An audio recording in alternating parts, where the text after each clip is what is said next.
Okay, everyone. Welcome once again to Produce Spotlight today, where here in the month of February, we are talking all about produce that have prebiotic qualities. And today I am spotlighting a fun one, and that is leek. So some of you might be very familiar with leeks, others of you might know of it but never used it. Today we're going to chat all about them and how to clean them, prep them, and how to use them in a really yummy recipe from our savory site, which is a potato leek soup. I love potato soup. Such fond memories of potato soup growing up. It's something that my grand made all the time. And I always love it. I've never had it with leeks in it though, so I'm excited to give this recipe a try today. As I mentioned, it is from our savory site. It does earn 2 guiding stars, has lots of great qualities that we will chat about along the way. I've already started the recipe a bit, so let me show you what steps I've done, and then we're going to get into how to actually clean and prep the leeks that we're going to be adding to our recipe. Then we'll come back after things are cooking and chat some more fun facts about leeks and not probiotics, prebiotics. Sorry, I had to catch myself there. So I'm going to stop sharing that screen there, turn this off, and over here, you should see my ingredients. Yes, we see this over here? Wonderful. Okay, now I told you guys that I started some things first. So, ham, okay, that's what I have in my dish right here. I have a pot sitting over here, which I'll share in a minute, that I put 1 tablespoon of olive oil in, and then just some diced ham.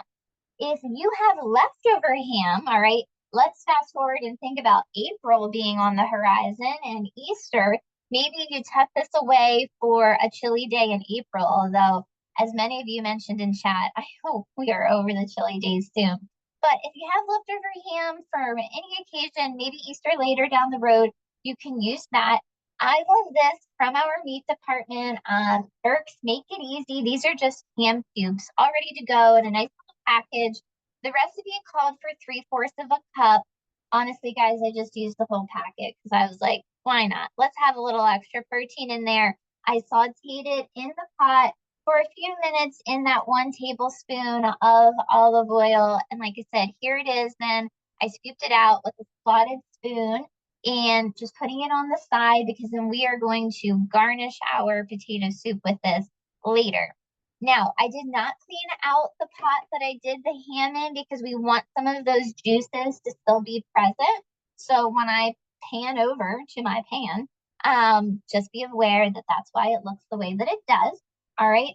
So let's talk about what we're going to be adding to the pot over here. Before we get to our leek, we are going to start with 2 stalks of celery that I just have diced up here. It can be a very rough chop because this soup, if you would like to, is going to go in the blender, or you can use an immersion blender to make it smooth. So it's okay if that's not diced up very finely or consistently.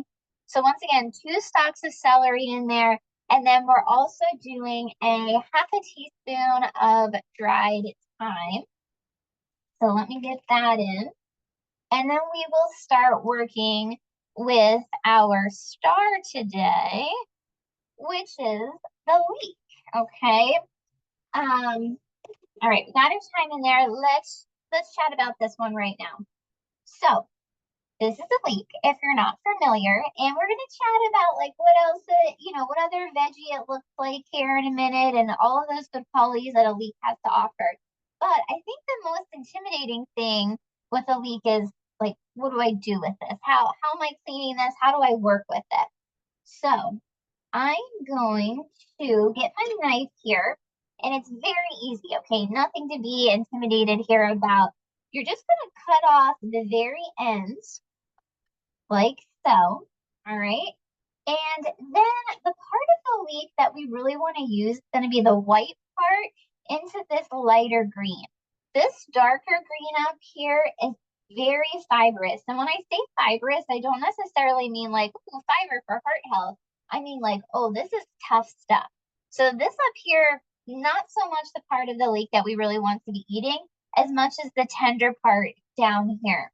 So you're going to cut this off right about here. And you might be like, oh my goodness, Shayna, like that's a huge part of the veggie. Like, let's not waste this. Okay. This is the perfect thing to set aside in a airtight container or Ziploc baggie to use later in making your own veggie stock. Okay. So don't get rid of this. Save it, make your own stock with it, but it's not really going to have a place in our soup today that we're going to be working with. Now, if you see any other like leaves here that maybe, aren't the best, we're going to peel that off. And as you can see in there, there's some dirt going on. Now, we're going to clean this, don't worry, but I want to chop it up actually before I clean it.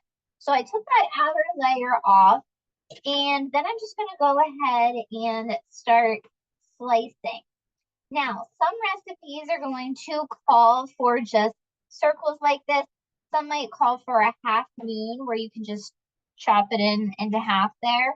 But we're just going to keep slicing this along. And then what we're going to do to thoroughly remove that dirt is to soak it in some cold water, which you can see this other bowl that I have next to my cutting board.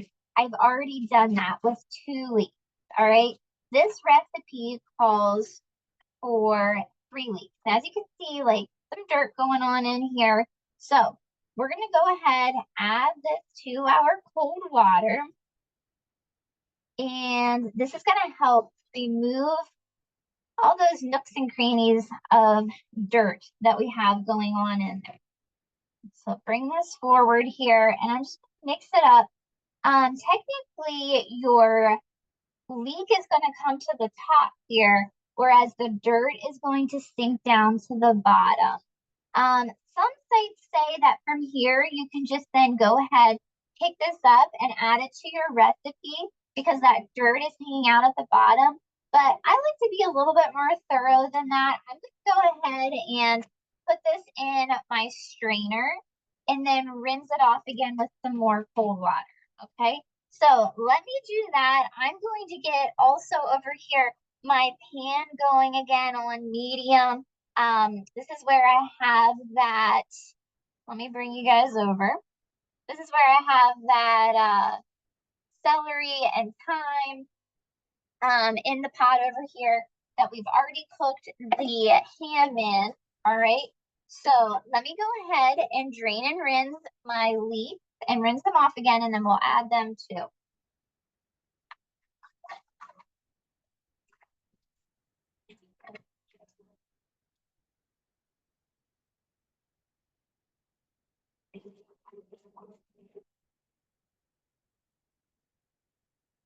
All right.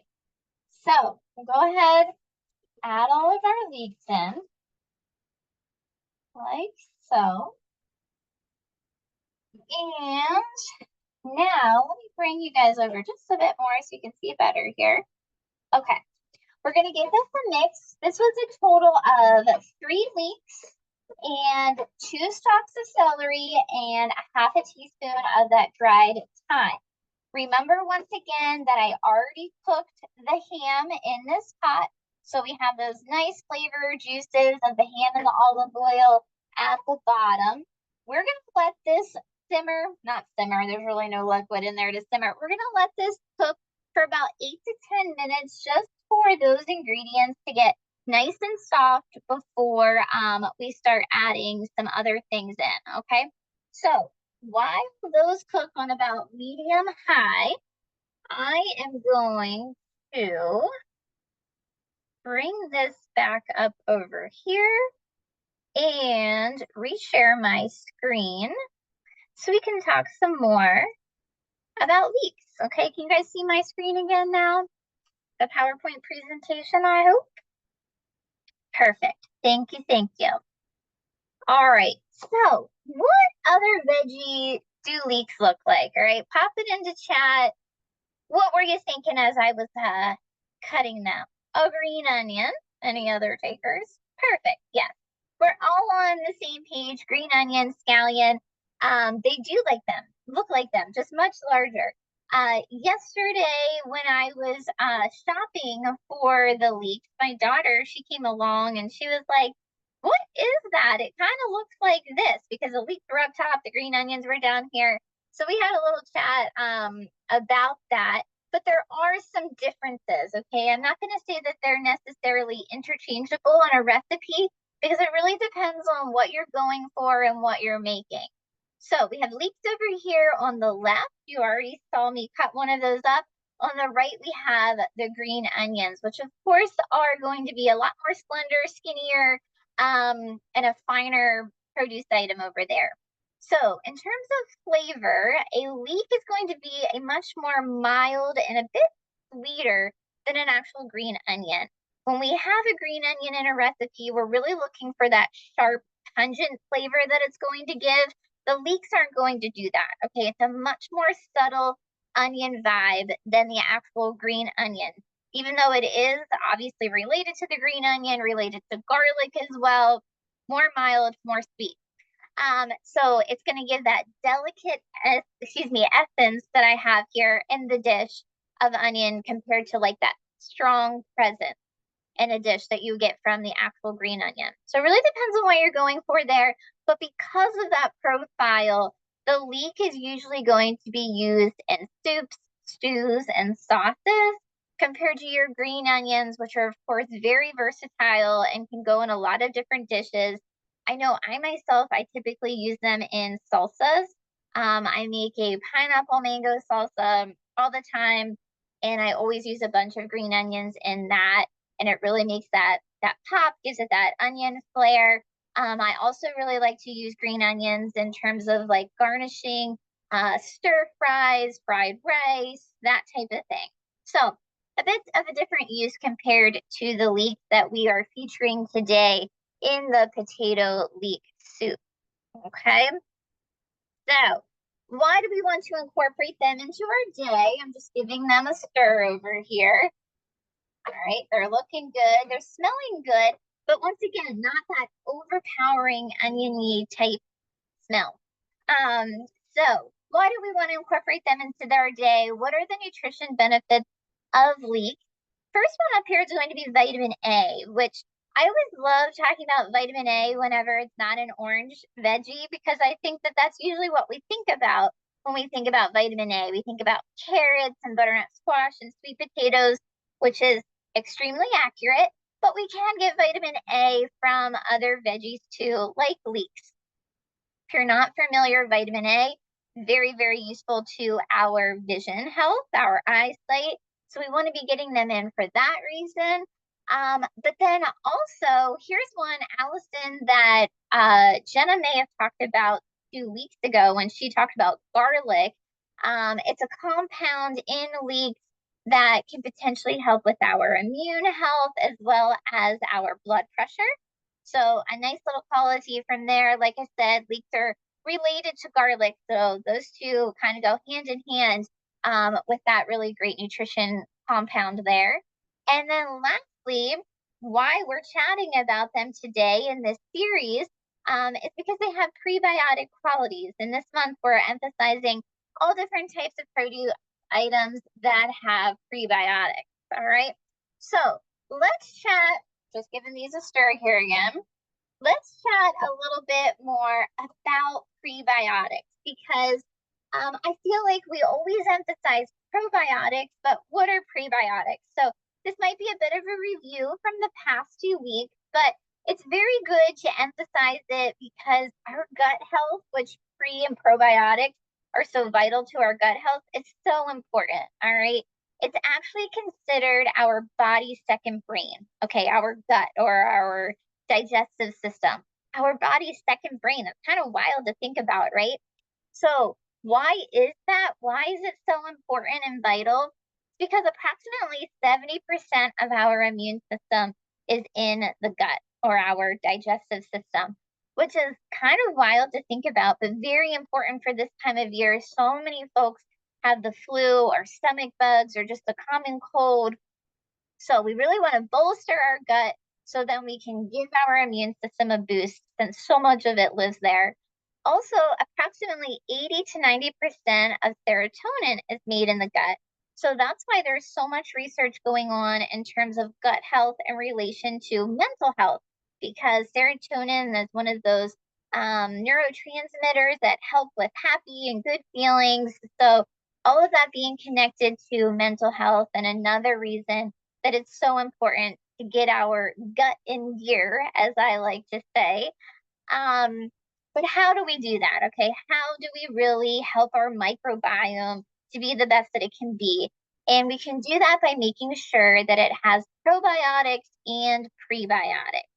So probiotics are the ones that you've probably heard most about, and probiotics are those good bacteria species that live in our gut. All right, we want to make sure that they're there to override all the bad bacteria. But in order for probiotics to thoroughly thrive and survive, we need to feed them. Okay. So prebiotics are kind of the food or the fertilizer, the fuel for those probiotics. All right. It's great to get the probiotics in, but in order for them to really thrive, like I said, we have to feed them some prebiotics, which is what we're talking about all month in this produce spotlight. So here are some other prebiotic sources. Like I said, I know that Jenna already talked 2 weeks ago about garlic. If you missed that one, or if you missed Charlotte last week talking about artichokes, head to our YouTube channel so you can review those. But there's lots of others as well. Let me give our leeks a stir here. They are smelling really good, guys. With that thyme in there and the celery, delicious. So we have the garlic and the artichokes, like I mentioned. Also, chicory root or cognac root. Asparagus is another one. Bananas, I believe, is what Charlotte is going to be talking about next week in class. Whole oats and barley, apples with skin, different dark green leafy veggies, as well as soybeans or foods that have added prebiotics. All right. So you guys have probably heard us chat a lot this month about Olipop. So they are, if you haven't heard us chat about them yet, they are a new kind of soda that feature prebiotics. So I just mentioned there's foods out there that have added prebiotics. Olipop is going to be one of them to support digestive health. I have this one on the right pictured because out of the Olipops that I have tried so far, I really enjoy the tropical punch. I think I sampled it on Coffee Chat 2 weeks ago, and like I said, it's my favorite. I really enjoy that one. And then on the left, I think Charlotte showed the strawberry vanilla one last week in her Valentine's Day class. I did a Valentine's Day media segment and made this drink for it. So it's mixing the strawberry vanilla Olipop with some strawberry kefir. Okay. And I love this combo because you're getting the prebiotics from the strawberry vanilla Olipop, and then you're getting the probiotics from the kefir all in one drink. I called it a strawberry cloud. It was beautiful. Kid approved as well. If you're curious about the strawberries there that are paired with it, the pinkish white strawberries, those are pine berries if you're not familiar with them. They are a natural occurring hybrid of two different strawberries, the Virginia strawberry and the Chili strawberry. And they make these pine berries, which are just these beautiful white strawberries with some blush tones. They have a tropical pineapple vibe to them. If you haven't had them, they are in our produce section sometimes, not all the times, but we did have them last week. So check them out. Make the strawberry cloud. Enjoy some Olipop. Have some prebiotics in your day. Before we get back into our recipe here, I just have some other products that we carry in our store that contain leeks. All right. So we are making the potato leek soup today, but if you don't feel like doing it yourself, you can have it pre-made over here on the right. This is from Organic Imagine in the natural and organic section. On the left, I thought this was super fun. I wanted to pick some up yesterday and I forgot to try it, but it is a wild morel and leek jack cheese. I see the facial expressions. Yeah, that was mine too. I was like, oh, that is fancy, fancy, fancy. So, and I thought it was cool too because the wild morels, there are like wild leeks too. I feel like I forget what they're called. Um, but I was like, I wonder if that's how that pairing kind of came to be. Try it. Let me know what you think. I'm gonna try it. In the meantime, we're gonna get back to this recipe, okay? So let me stop sharing this screen and turn this off. And yes, ramps. Thank you. I see them. The wild ramp. That is the word for the wild leek. Okay. We're back here. It's been about 8 to 10 minutes, I would say, or at least I feel like I rambled for 8 to 10 minutes. Okay, maybe longer. But you know how I roll like that, right? Okay. So we've got this going here. Now, to this, we are going to add the potatoes and we're going to add some veggie broth. All right. So first up, our veggie broth. I have the kettle on fire, low sodium veggie broth. We need 6 cups of this. So one of these containers is 4 cups. So we're going to put a whole one of these in. All right. Get this in here. Once again, this is a veggie broth. You could use a different broth if you wanted to, but I feel like this makes the most sense, okay, with all of the other flavors that we have going on. As I mentioned too, as indicated by this blue, this is low sodium, which means it is less than 140 milligrams of sodium per serving. Now, guys, you're not going to believe what I did, but maybe you'll believe what I did because you've been hanging out with me long enough to know that I do this sometimes. I accidentally grabbed one that's not low sodium too. But hey, such is life. It's okay. Um, not on purpose, but we used the full container, the 4 cups of this. I need 2 more cups. So we're going to do 2 cups or about half of this container here. If you're making this at home, don't do what I did. Get 2 of the low sodium. All right. So we have that in there. Now I'm going to turn this up to high. And lastly, what I'm going to add are some potatoes. Okay. Now, recipe calls for 2 pounds of peeled and diced potatoes. Who is peeling and dicing potatoes today? Not me. All right. Maybe sometimes, but I wasn't feeling that today. So I love this in our produce department. I know I've showed it before.